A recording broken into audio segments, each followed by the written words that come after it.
Hi, everyone. Welcome to Hocus Focus Mystical Topics for Spiritual Explorers. I'm Megan Rounds, your host, and a spiritual connector, healer, energist, and also founder of Mystical Mashup. Welcome to today's show, where we have Stephanie C. Weinman here to talk with us about 21st Century Ostara, a conversation I'm really excited about. I hope you are too.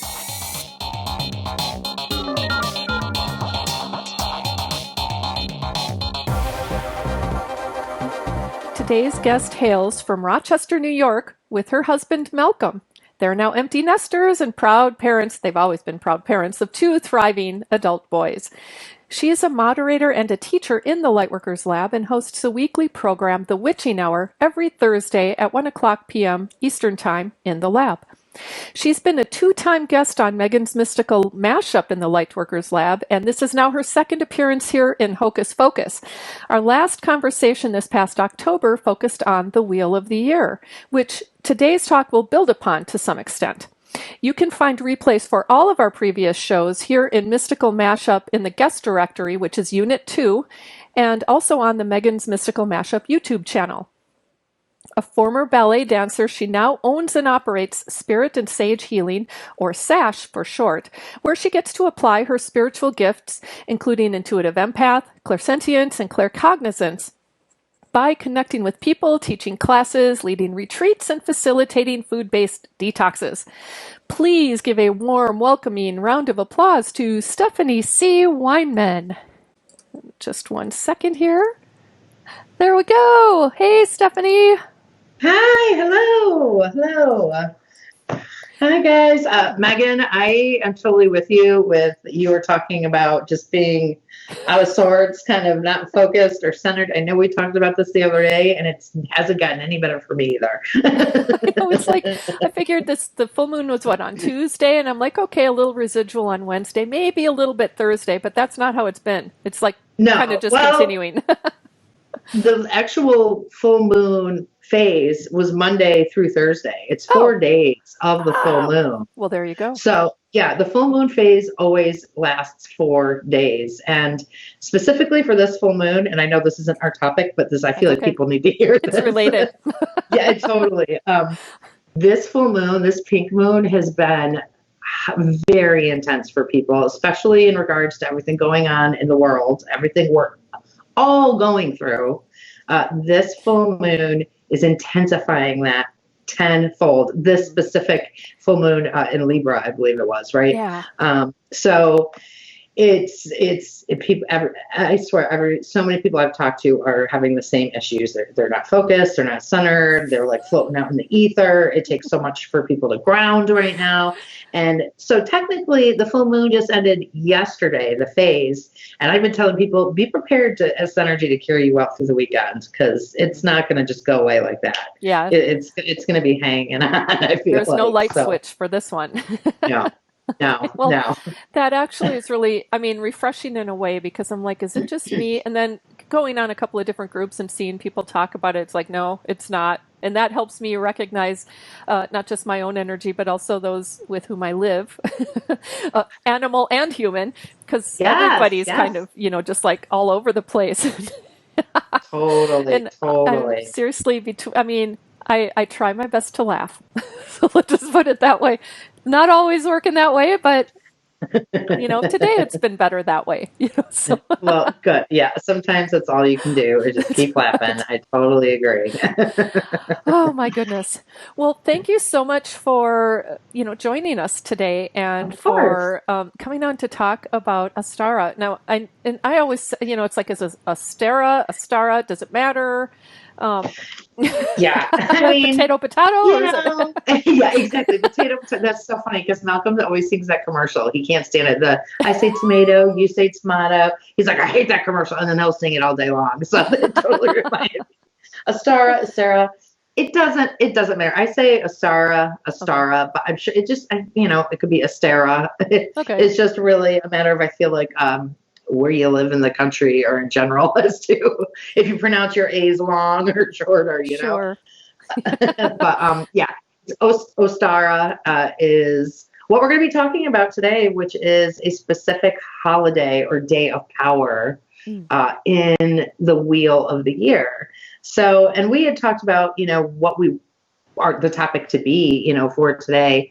And at first I was feeling like, well, I can't do Ostara now because it's already passed. Ostara is the turning of the wheel. It's the spring equinox, which was March 19th. So it was a few weeks ago. But where it comes to that, this is the Easter weekend, it's very much in alignment with Easter as well, believe it or not. And we'll talk more about that too as we go on. So I thought it would be a cool topic to talk about regardless. Because I know last time I was up here with you, we talked about the Wheel of the Year, and we always have so much fun chatting and talking. So I figured it would be a cool topic for us to dive into anyways. Well, sure. Do you want me to put our first visual up, or do you have other things you'd like to talk about first? Okay. No, absolutely. So in regards to the Wheel of the Year, really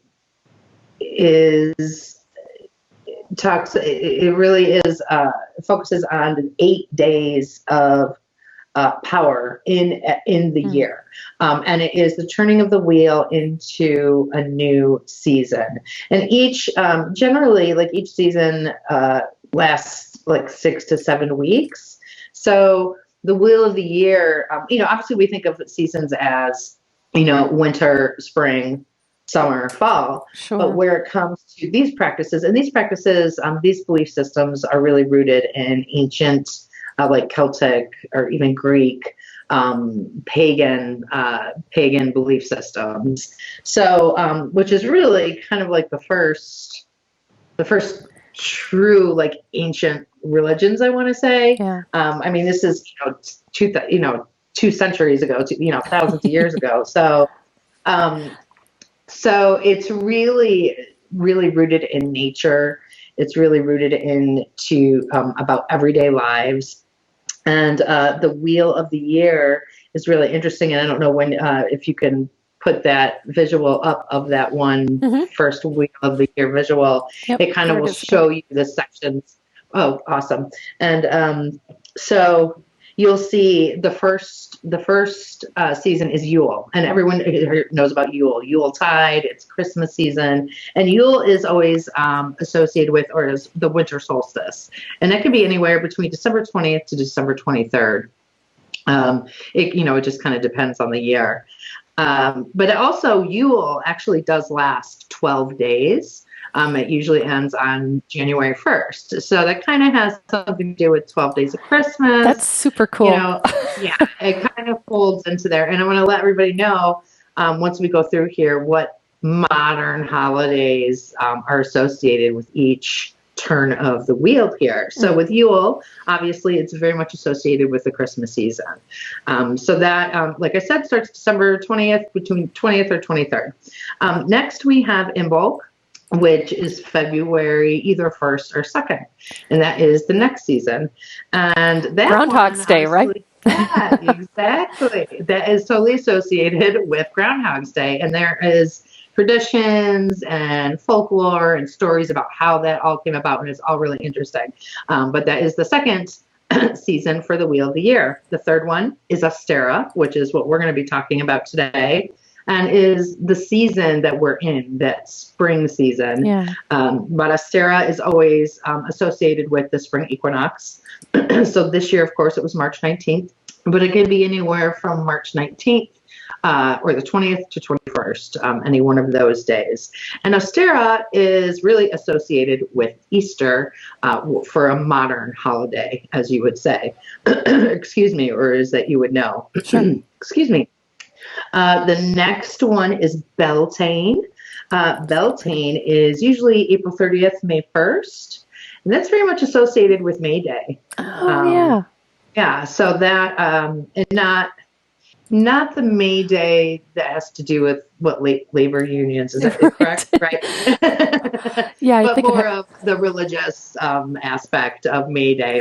I grew up Catholic, went to Catholic school. We would have a May Day, the Mayflower Pole, the May Day pole. Did you leave baskets of flowers or something like that on people's door handles or No, doors? I haven't done that, but we would do, it's like at school when I was younger, they would literally have this pole with like the ribbons coming from Yeah, them, the and we would maple. kind of like do a little Weave through and everything. I remember through. doing that too.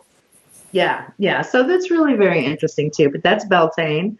Then we move on to Litha, Litha, Litha. That is the next turning of the wheel, and that is associated with the summer solstice, or corresponds with the summer solstice, which is anytime from June 20th to June 22nd.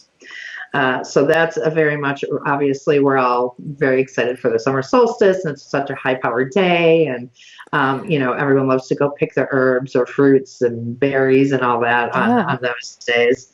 Then we move on to, we have the next three high-powered days have to do with harvests at that time of year. So the next one is Lammas. Lammas. I knew it would be some. I mean, here it says Lujan Hasada. It's like, what, 12 letters or something? Yeah, like Luthan Nasada. Yeah.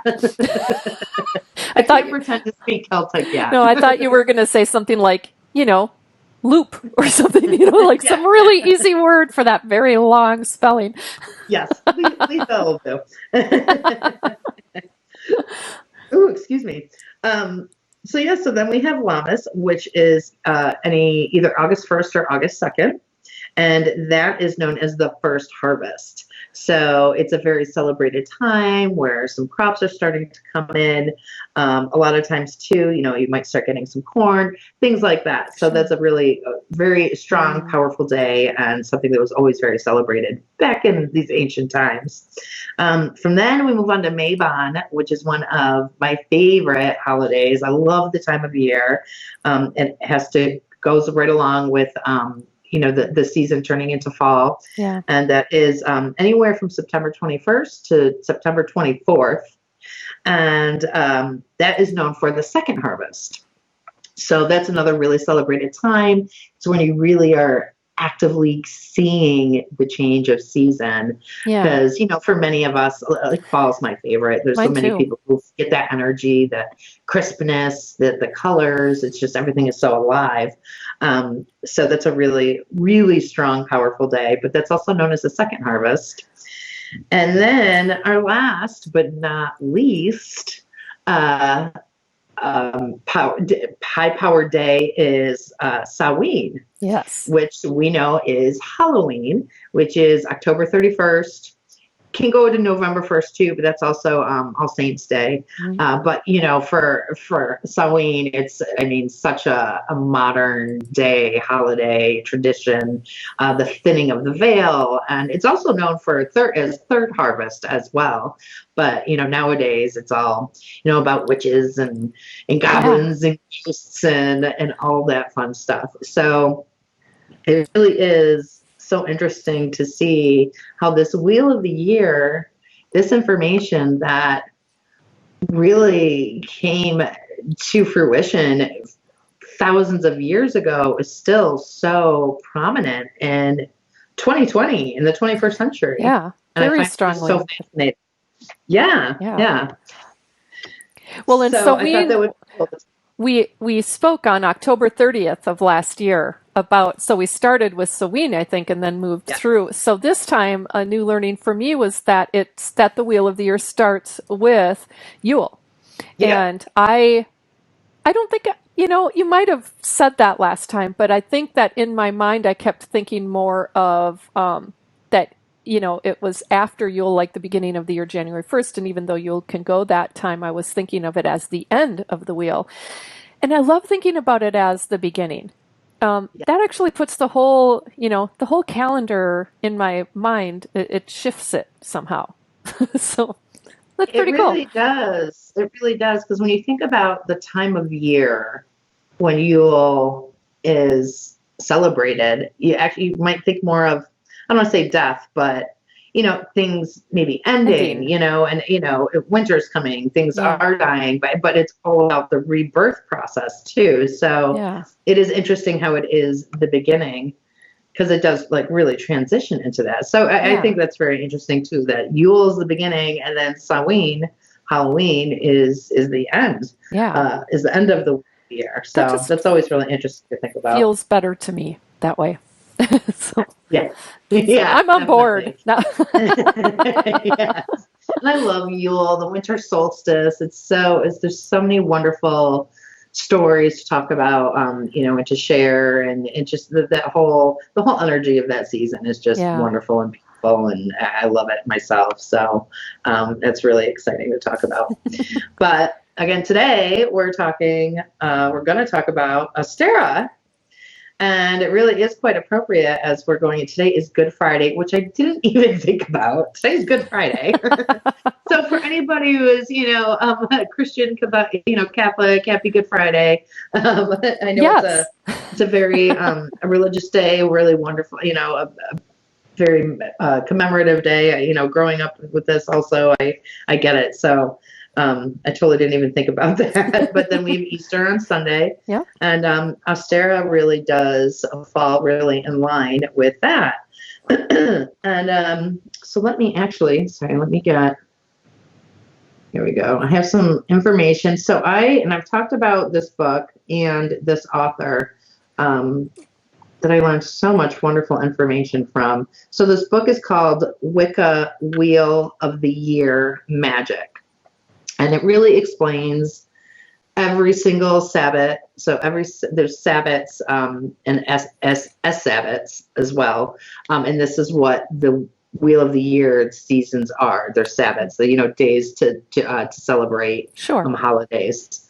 So Ostera is March either 19th through 21st. So we had that a couple weeks ago. But the themes for Ostera are balance, because we always think of, or at least I tend to think of, for Mabon in September, which is the fall equinox. Opposite. Yep. You always think of there's the balance, equal amounts of light and day, or light and night. Sorry, Darkness. Yeah. I'm a light at night. It rhymes. Hey, that worked though. So equal parts of, sun and darkness, light and night. So, but that is what Ostera is the same. It has that perfect balance, because they are both opposite of each other where it comes to the wheel of the year. Yeah. So balance is a big theme for Ostera. Renewal, of course, action, beginnings, hope, and new possibilities.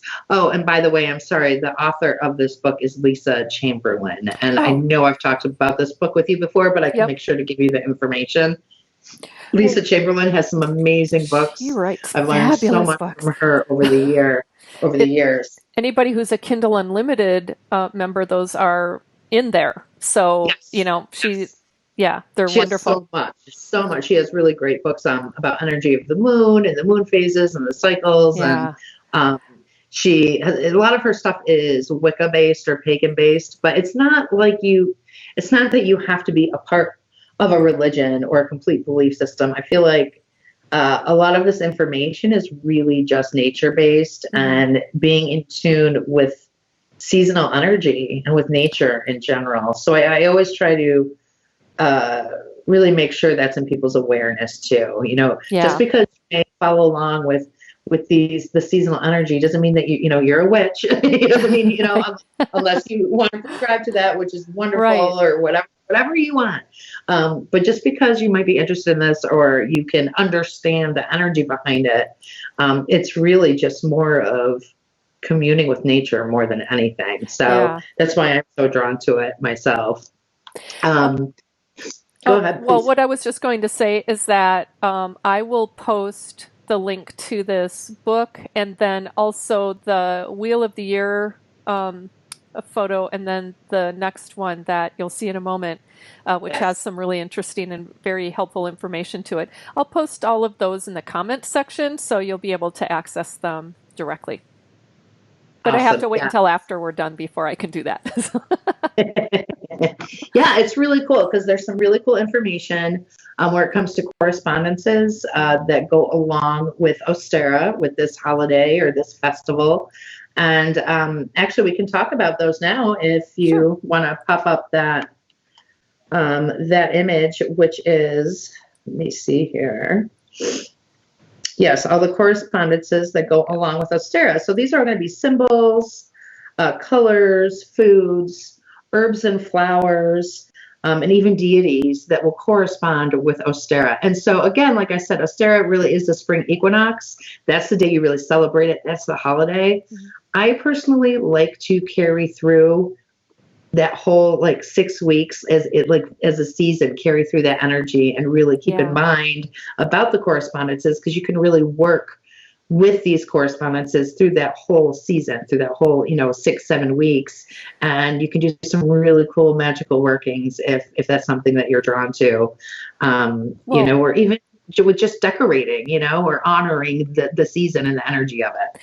Well, I like it in part because it takes the pressure off of celebrating one day and all of you can still do that, of course, and I'm thinking you do that because you were talking a lot about especially Yule, but I am suspecting you're doing it year after, for all of the different, I'll just say seasons because I forgot the word you just used, but the what I like about this,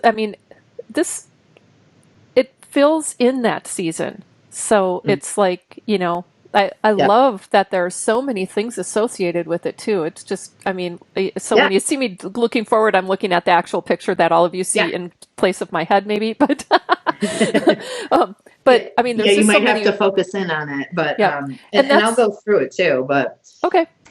But it's really cool. And it is really about carrying through the energy that starts on the spring equinox and carries it through until Beltane, which, is May 1st. So it's really great to be aware of that energy and to honor that energy, that seasonal energy, and to know how it affects you or what you can do to work with it, or, correspondences you can use. So for instance, we have for symbols for Ostera, of course, rabbits, eggs, flowers, birds, baskets, and lambs. And doesn't that sound like Easter? It really does. Yeah, it's very much incorporated. Easter is very much has incorporated this pagan celebration into their holiday, their religious holiday.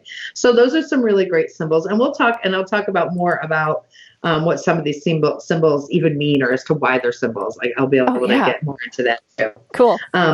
But then for colors, we have white, of course, green, light yellow, light pink, pastel blues, pastel purples. Again, it's like, oh yeah, duh. It makes sense, right? And so these were all in place before the Christian version occurred. Okay, that's so interesting to me. How much of that is really transcended. How it's really, exactly. How it's all really just kind of coalesced and moved along into these modern day times here. Yeah. So then we have foods that correspond with Ostera. Excuse me. Custards, yummy. Again, eggs, of course. Spring greens and herbs. Quiches, which is made from eggs. Sweetbreads and edible flowers. And they're just a few things I'm naming. I think there's more information on the actual image that you have up. And there's more, and there is more, even if you research this more. But I'm just throwing out some basic ones here. Oh, yeah. I can go on forever. Where it comes to herbs and flowers, violets, crocuses, daffodils, tulips, rose, jasmine, sage, and lavender. So even, just having those flowers around your house, or decorating your house or a sacred space or an altar or anything that you have, it's really nice to keep this in mind, because these are things that you can use to really bring that energy of the season into your home and carry it through. And then for deities, we have Esther, Eostre. We have the maiden. If you have the maiden, the mother, the crone. Mm-hmm. The maiden is a deity that you could work with now. Aurora, Persephone, the green man, Osiris, Adonis, Venus, and Aphrodite. Wow. So those are all deities that you could call on to work with you during this time too. This specifically starting on the spring equinox on Ostera, and then carry on your work with them through the seasonal energy, through those 6 weeks or so, and you can really do some great beneficial work for yourself where it comes to what the seasonal energy is going to do for you. Because the energy behind it, like I said, the themes are balance, renewal, action, beginnings, hope, new possibilities. Usually that time of year is when we're kind of coming out of our hibernation phase of winter, and we're starting to plant our seeds. We're starting to, make moves and really start to see some fruition of our intentions that we set at the beginning of the year. And now you might start seeing stuff coming to fruition at this time of year. So it's really great to be able to move forward with that and use that energy and use those correspondences to help you work with that on a totally deeper level. It kind of sounds like it corresponds in some ways to the Cardinal Directions. And I mean, is there a direction for this, spring in general, or Ostera? There is. I'll just say it both ways. Yeah, Ostera. So there is, and I'm trying to think, I know that the element that corresponds with it is air. Mm. That much I do know for spring. And I can't say for sorry. I want to say east, but I'm not. Okay. If that's what you're talking about. Correct? Yeah. Yes. Yeah. I was just, another one of my guests, Amber Poole, had talked about the Cardinal Directions, and it's like, well, she was explaining what each of them meant, and it's like, well, this planting seeds and watching them grow, and in the springtime, and I'm trying to remember if that is west or. I don't know, but it just really clicked with me. I gotta look well, we'll just have to find out. Yeah. Yeah. Very cool. Yes. So obviously, big thing to think about during this time too is the balance that we have in our lives, the balance of what we're creating, how things are coming through, how we're handling just our lives in general. So that's really something big to think about during this time. And also, let's see here. So talking about some of the symbols that we had mentioned, meaning like eggs and rabbits and lambs, things like that. Some symbols, and I'm reading here off of the book I was talking about. Symbols and customs of Ostera are recognizable to many as being part, of course, of the Easter season, such as the rabbit or hare and the egg, both which are symbols of fertility, which totally makes sense because that is, one of the symbols that comes along with this time of year. And the hare, a larger, more rural relative of the rabbit, is believed to be an ancient symbol of the earth goddess archetype. Oh. So hares were also associated with the moon, and in some places with witches, who were thought to be able to transform themselves into these quick-moving animals, rabbits. Yes. Okay. Right. Wow. So I can see how that would be really beneficial. Oh, you're frozen. Am I frozen? Oh, sorry, you froze on me. Yeah, no, you're good now. Okay. I just didn't hear what you said. No, I was just saying how I can see how that would really come in handy, being able to transform into a rabbit. Right? Shape shift right into a rabbit and just be gone. Hightail it out of there. Exactly. Peter Cottontail, hightailing it out. That's right. So, and the fertility association is fairly obvious, as rabbits are known for their fast and prolific reproductive abilities. So, yes, I'm not going to comment on that but part. yeah, exactly. But there is also an element of honoring the sun through hair symbolism, Mm. as these animals are usually nocturnal, but come out into the daylight during spring to find their mates. So, and this continues on, rabbits and eggs have traditionally gone together, both in ancient days and in modern Easter customs. And this does stem from our pagan ancestors' observations that plover eggs could sometimes be found in abandoned hares' nests in the wild. And Really? the eggs itself was a potent symbol of new beginnings and the promise of coming manifestations in many cultures. Then we get into painted eggs. You know how very much at Easter time, everyone colors the eggs. It's so much fun, hard-boiled eggs, and it's such a wonderful activity to do with kids, Yeah. And that painted eggs were part of the ancient Persian celebrations, and egg hunts have been traced back at least 2,000 years to Indian and Asian spring customs. Wow. Yeah.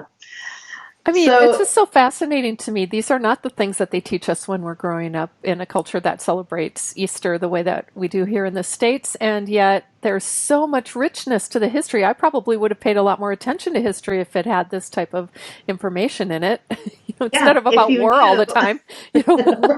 Right. And it's really it seems like such a celebration of just so many different cultures. There's so many different cultures who have so many wonderful traditions that have really come together Yeah. in these modern day celebrations that we have. And even though you think it's one thing, it's really so much more. It's so much on a broader perspective. Oh, yeah. And even where it comes to egg hunts, where you have your egg hunt, even here it says in Anglo-Saxon England, eggs were buried in gardens and under barns as a form of fertility and abundance magic. So offerings of eggs were made to female deities in ancient Scandinavia and in Germany. Interestingly, the egg also speaks to the theme of balance at Ostera through the tradition of standing an egg on its end in the moments right around the exact time of the equinox. I have to say, my husband and I watched reruns of The West Wing not long ago, and that was an episode where she was trying to balance the egg on the equinox, and I was like, that's so cool. I wish I would have known at the time the connection. Right. Because that's so cool. I do want to just say there are two things that came up in comments that I wanted to mention. One is that Katie had said east and then like east plus like Easter. So, Oh my gosh. I know, yes. isn't that cool? Brilliant. Yes. Thank you, Katie. That is brilliant. Julie just said, so spring is good manifestation time.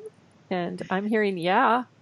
Yes, definitely. Because the way I work with the energy of it is, January, everyone, New Year's, everyone thinks about, what are your, what's the word I'm looking for? Not intentions, but resolutions, right? Resolutions. You have your resolutions.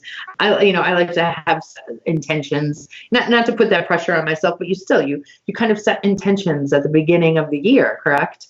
And I have a hard time doing that at the beginning of the year. Now I see why. Yeah. But I mean, it's good because it gives you time, like from January, February, we're all very much in hibernation mode right there then. And, for most of us, at least in the Northern Hemisphere where it's winter, it's all kind of opposite when you're living in the Southern Hemisphere, obviously. But for us, so during that hibernation time, is when you're really going into yourself and you're really thinking about and, kind of laying the plans of what your intentions are going to be and how this is all going to come together. And then once we get to, through Imbolc, which is February 1st, and that's really more of us starting to take action. And then comes Ostera with spring, our seeds are being planted. Things are starting to move. We're really starting to not just physically take action, but energetically take action as well. Yeah. New life emerges. Yes, exactly. So it really is a wonderful time for manifesting. It's a wonderful time to be aware of the intentions you have set Yeah.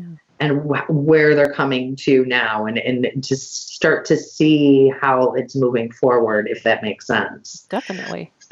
So that is, it's a great time of year for manifestation. Definitely to start seeing some of the fruits of your labor come into play finally, because it gives you hope, and you see the opportunity and the movement forward, which is it's springtime, something I think we're all ready for. Yes.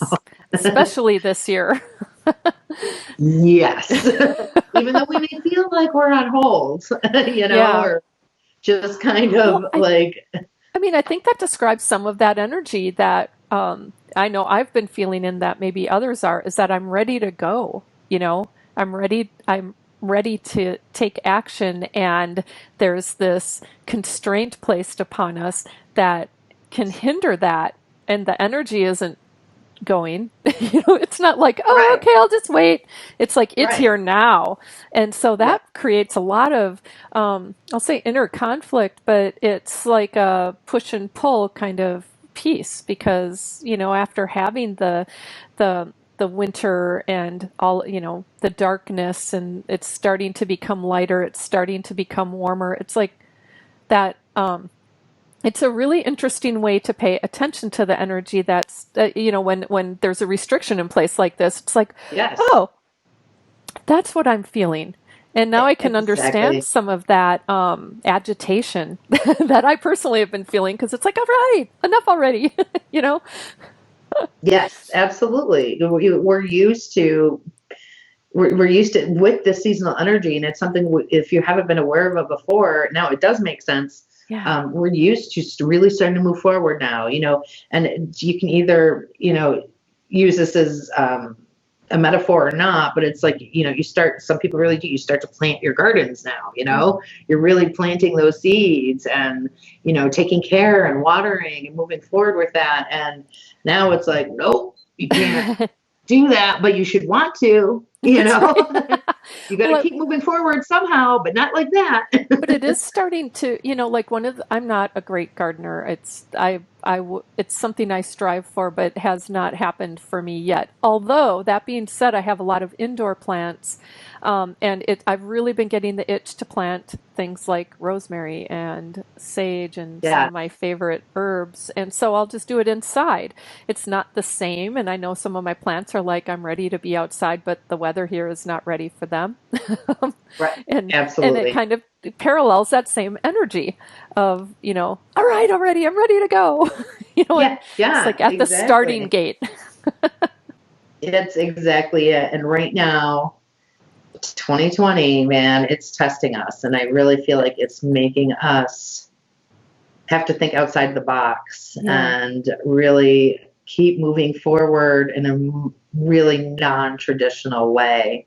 And I've been trying to, I have my intuitive SaaS group on Facebook that I've been doing some live Zooms, with, whoever wants to join, so we can connect and see each other and really, commune, because it's so hard right now that we can't commune with anybody. And, I try to talk about, okay, what are we doing, for this next week in order to keep us moving forward in some way, Yeah. one way or another, what it is that what are you working on? What are you thinking about? What do you want to accomplish? And that's something that we really, I feel like, is going to maybe help keep some of us sane at this point, and make us feel like we are accomplishing things, because we just have to figure out how to do it differently than how we always have in the Yeah. past. So it really is making us kind of step beyond our comfort zone and move forward in a totally different way right now. Yeah. Well, and so I'm curious if, and this may put you on the spot, so I'll apologize in advance if it does, but No do you worries. have any suggestions for how to do that? Or how are you doing things right now? How are you incorporating aspects of Ostara into your activities in this unique situation?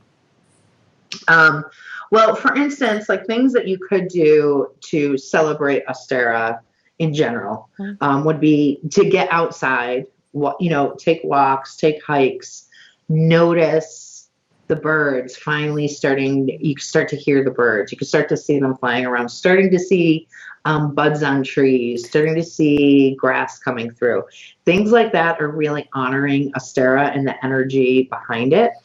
So just getting out in nature is a really wonderful way to celebrate the seasonal energy. And that's something that some of us can still do. Mm-hmm.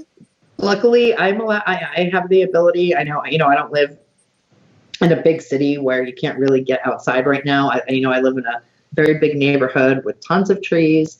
So I've been making sure to get outside myself. And I think for many people, even if it is just to get outside and walk around your yard, you have to like blow off some steam. You have to release energy. You have to get that fresh air.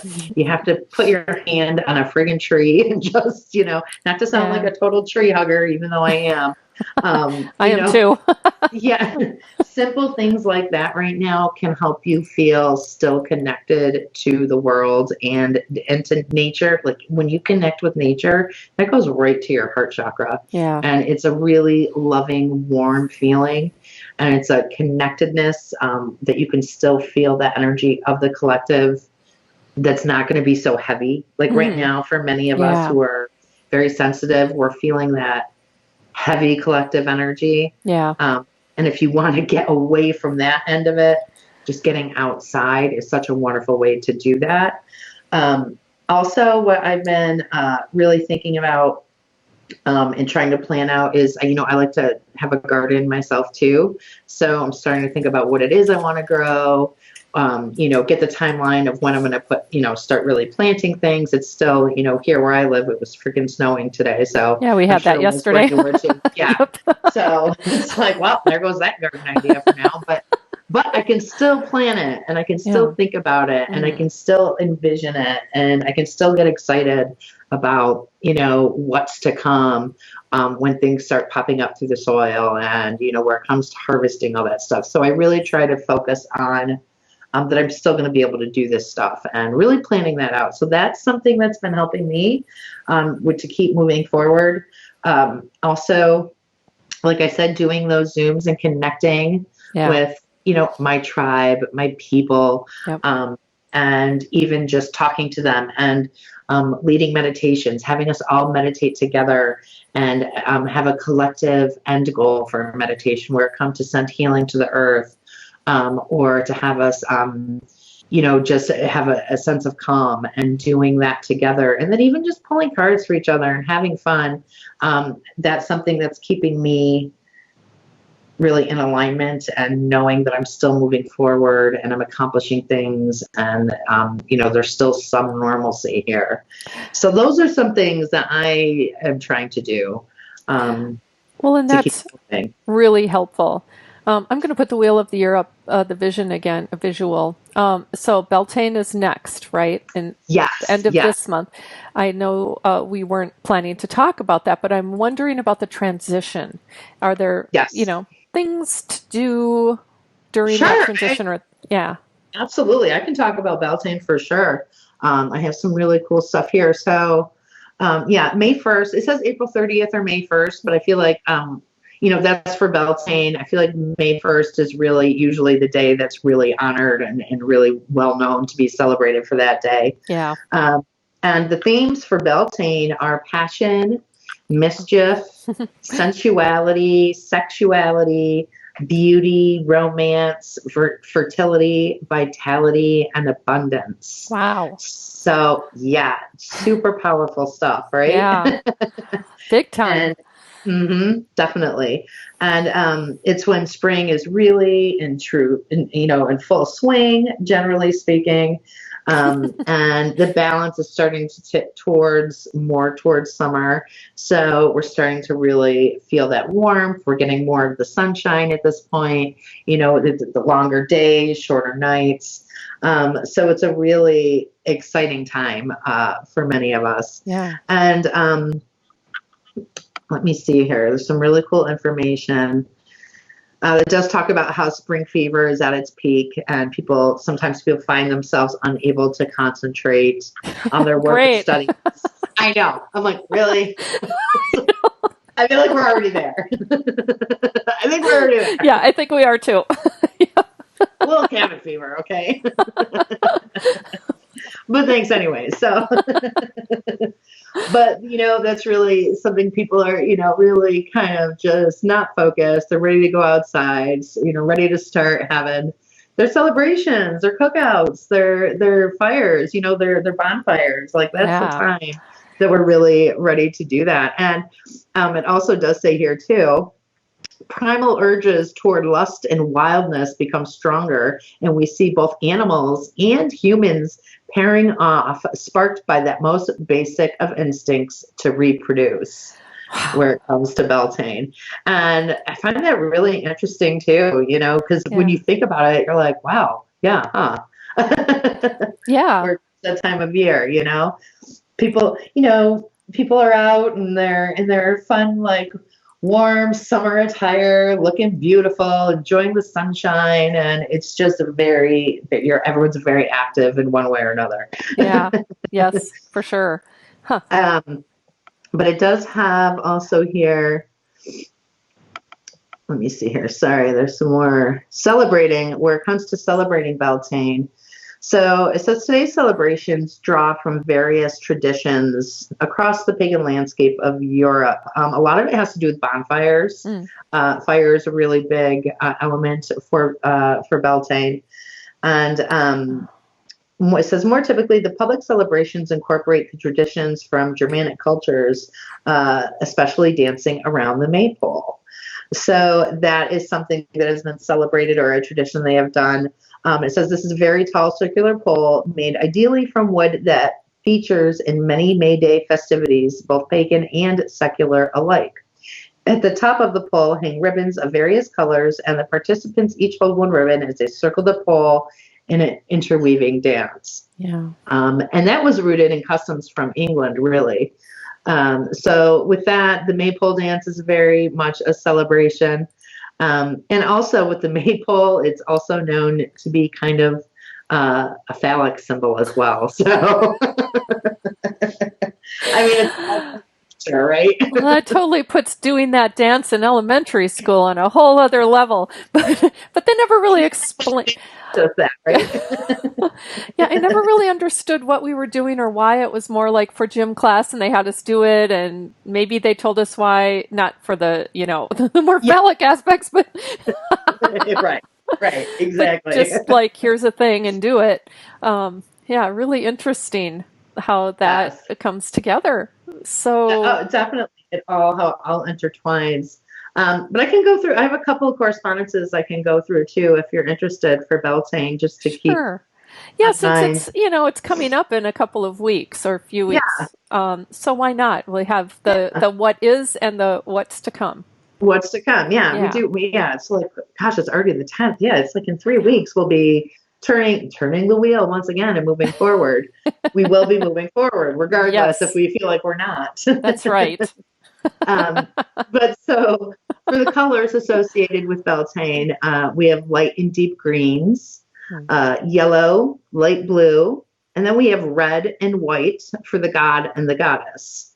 Because, you're really going to be celebrating both male and So female cool. Yeah. energy there.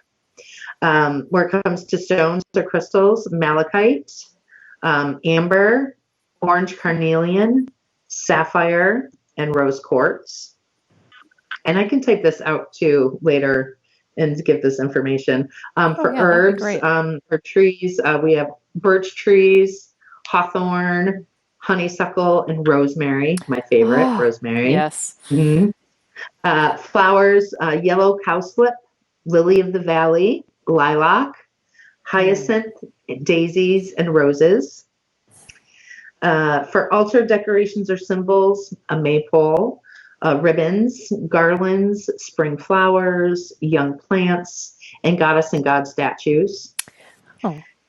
And then last but not least, for foods, oatmeal cakes, bannock and other bread, dairy foods, strawberries, cherries, and spring greens. That sounds wonderful. So just a few things to look forward to, as we keep moving forward. Do you have an example of how you might call in the deities for something that you would like their assistance with, whether it's for Ostera or Beltane. I'm just Right. really curious. Again, putting you on the spot because we didn't talk about this at a time. So. It's fine. I mean, where it comes down to it, if you want to perform some kind of a ritual for yourself or for whatever reason, or create some kind of magic, it really is about your intention. And a lot of the times when I call, if I'll be calling in any deities, it's very much a lot of times I'll be into a meditative state and ask them to join me and to help me to create whatever it is I am trying to create at that point. But like specifically, I'd say, you're kind of setting the stage for whatever work that you want to be doing. And you say, you will say a prayer and, call them by name and just ask for their assistance, to join you in these magical workings that you are setting right now, and for what purpose. It really Sure. just depends on what work you're trying to achieve. And it's really just about being heart-centered and setting those intentions and just asking them to join you in these magical workings that you are doing, and with their energy to help really amplify it, and for them to help to work with you. And if there's one thing I have learned from Crystal Ann Compton from the Lightworkers Lab, is that when you ask, they'll be there. Yeah. They'll always show up. So it's not like there's a right way or a wrong way or specific way you have to do anything. It's about your intention and being heart-centered and knowing what it is you're trying to create. Does that answer your question? Yeah. Well, so what I'm curious about, do you do this before you plant your garden? Do you do it while you're planning your garden? Do you do it when you're cooking or preparing these foods and as a part of your celebration and things like that?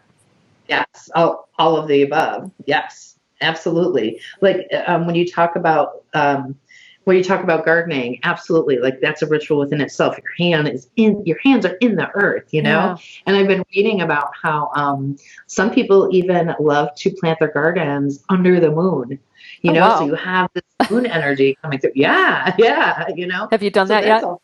I mean, I not have this year, not but done that yet. I have not done that yet. And I was reading about it last month. I was like, ooh. I know it sounds really fun if you can see. Yeah, and that's a ritual into itself, right? Yeah. So, yeah, absolutely, and call in those deities to, as you're planting, these seeds and these gardens.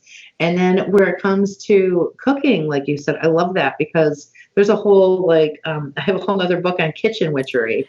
And where it comes to setting up your kitchen to really hold amazing energy so that when you do cook, that's a whole nother ritual in itself. And there's energy that you're creating and putting into the food. And literally when people say, oh, the special ingredients love, that's for real. Oh, yeah. Well, I keep thinking of, is it chocolate or is it, no, like water for chocolate?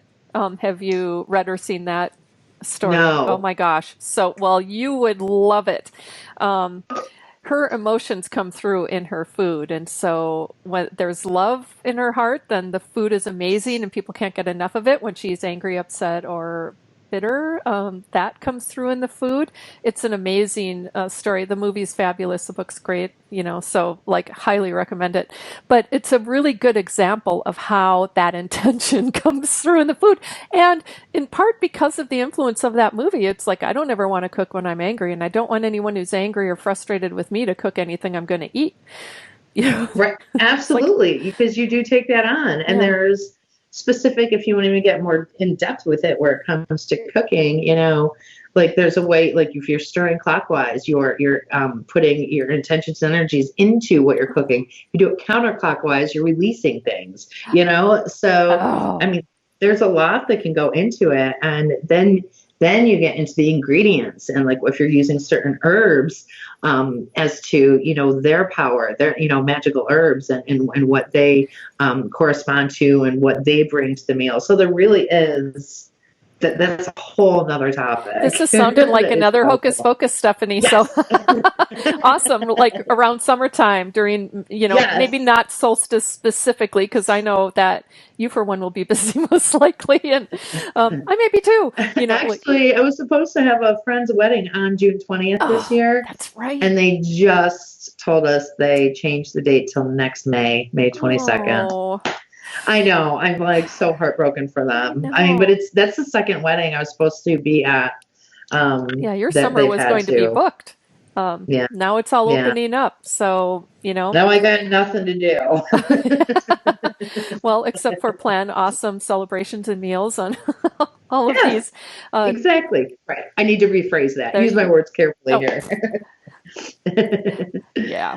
But well, I really appreciate it. Is there more that you wanted to share? We are at an hour, but I just wanted to make sure Yeah. you were able to talk about it because I kind of steered you in a different direction. No, no, no. This is fun. This was great. This was wonderful. I really got the point. I feel like I got, all the information I wanted to get out there for people to know about the seasonal energy that we're in right now, Yeah. and that we, what we can, how we can use it, how we can move forward with it. And I'm glad that we actually did talk about Beltane a little bit too, as it is coming up. So give people a Yeah. little bit of for I can't even think. Something like preparedness Not oh foreshadowing, but yeah, yeah, I know what you mean. preparedness, Yeah. just foresight, That's foresight. I it. got it. I am so This proud of is so myself. funny. Good for you. It would have been like after the show, it would have come to me. Yes. I have accomplished something today. I remembered the word. It gave us foresight into what, we can look forward to in the next few weeks. So Yeah. thank you so much. This was Oh, really wonderful. Stephanie, as always, it's been well, like I said, a pleasure. I love our conversations. They're always really fun. And I'm serious about the kitchen witch. Yes. That whole, I love that topic. So Want to fun. get more in depth into that too. So Yes. I let's have a great book that I can use for that one too. good, good. So I'm in. We've already got our next topic. So Awesome. Well, that's helpful. yes, And we yes, have, right. people here who I'm pretty sure will be very interested in that topic as well. So when we get the dates figured out, well, I'll let you know. But in the meantime, thanks everybody for joining us today. And thank you again, Stephanie. I wish everybody good health and a magical, mystical weekend and, well, beyond. Thanks again. We'll see everybody soon.